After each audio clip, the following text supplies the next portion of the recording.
Hi everybody, this is Ron from WallaceWow.com, and today we're going to show you how to start Wallace's Whoppers giant pumpkin seeds.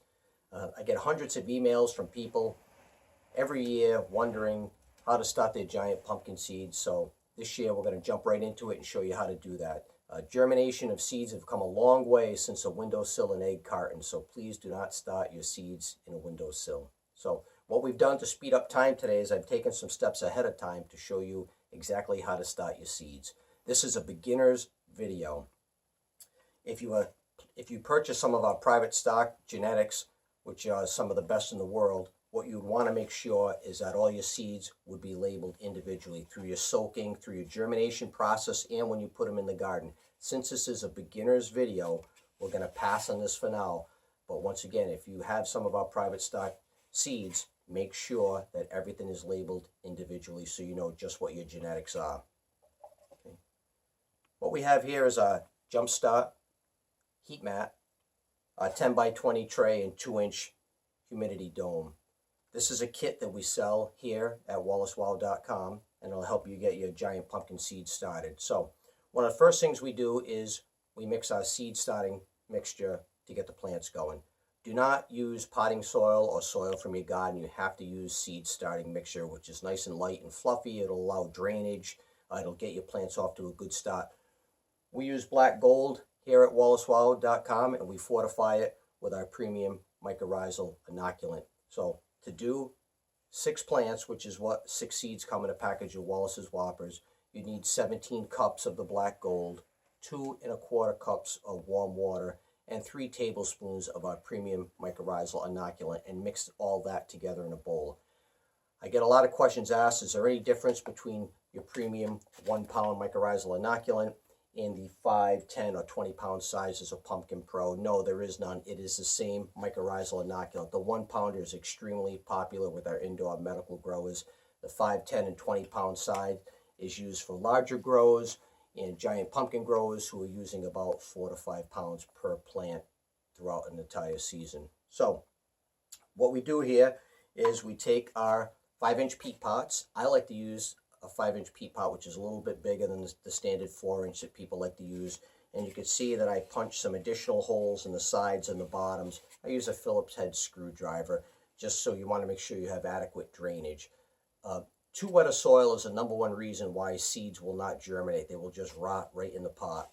So after you poke your holes in the sides, what you do is you take your peat pot and you run it under some warm water in the sink, or just put them in the sink for a second with some warm water, and the peat pot will absorb all the moisture and it'll end up looking like this. You want to do that to make sure, because if you don't do that, the peat pot will just keep absorbing all the moisture and you'll continually have to water them. Once we put them inside the germination chamber, you will not have to water these seedlings until they're transplanted into a bigger pot. So what we do is we take our seaweed here and we mix it at about half strength. So a little less than 1/8 of a teaspoon per quart of water, warm water. What seaweed does is it contains over 70 minerals, enzymes, and natural growth hormones and regulators. It really gets seeds germinated fast and off to a good start. Seaweed is one of the best things you can feed your plants throughout the season. So what we've done here ahead of time is we've soaked 6 seeds to get them ready. But what I want to show you is giant pumpkin seeds have a thick coat on them, and sometimes they can be a little bit difficult to germinate. So to speed up that process, we take a piece of fine grit sandpaper, and what we'll do is we'll sand just the edges of the seed. Never sand the tip that gets pointed in the ground. That's where the main root comes out. You do not want to sand that. What you want to do is just lightly sand the edges.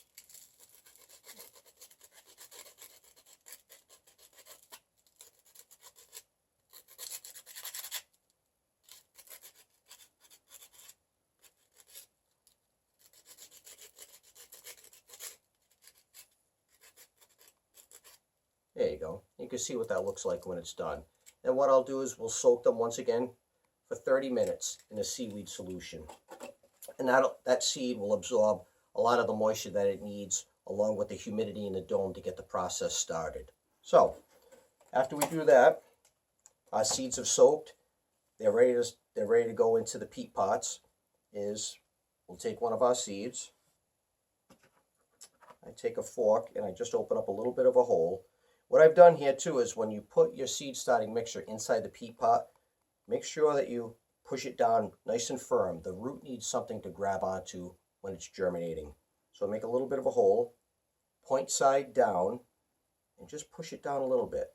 It'll be about a ½ inch below the soil surface, maybe 3/4 of an inch maximum. We'll take our fork and we'll pack the top down like that. And they're ready to go. So once again, we'll load them up inside of our 10 by 20 tray. 6 of them fits in here perfectly. And I've taken the liberty once again to get these other ones ready. If you've purchased some of our premium seeds, I would suggest, and it's your first time doing giant pumpkin seeds, why don't you do some test germinations first on some of our Wallace's Whoppers seeds or something like that. You don't want to spend, crazy money on seeds and not know how to germinate them. Okay, so we'll take our tray and it goes on top of our Jumpstart heat mat.